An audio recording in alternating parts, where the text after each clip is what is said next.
finally time that needed to happen. I was excited. I was happy and glad, and happy for the city of Cincinnati, happy for Pete Rose and his fans, happy for the Reds.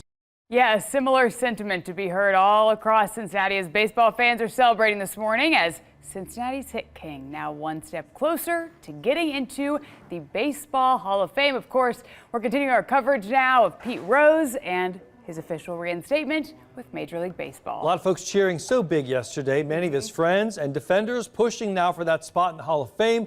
Jeremy Rao has the story. It began on opening day in Cincinnati, a baseball city celebrating a larger-than-life piece of its baseball history. His story cannot be told without context.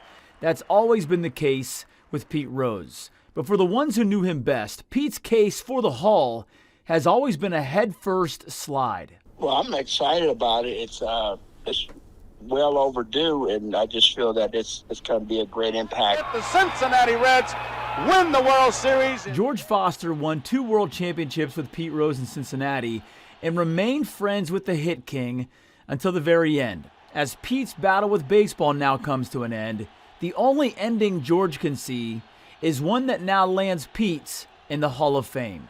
I just felt that once he's put on the ballot, he's going to be, when reinstated, that he's going to be into the Hall of Fame. So just still being positive that things will happen, and that he will be in the Hall of Fame. I wanted him off that ineligible list. I wanted that scarlet letter off of him. Jeffrey Lenkov is an attorney for the Rose family.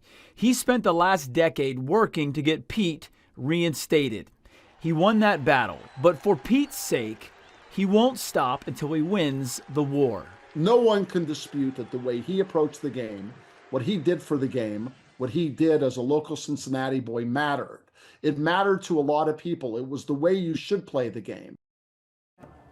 All right, so the Hall of Fame chairman, James Forbes Clark, says the earliest the Hall of Fame can consider Pete for induction is December 2027, unless they expedite it. We'll see, but that's going to be the next time that the Classic Baseball Era Committee will evaluate their candidates. Now, he also released a statement saying, quote, "The National Baseball Hall of Fame has always maintained that anyone removed from baseball's permanent eligibility list or ineligible list, will become eligible for Hall of Fame consideration.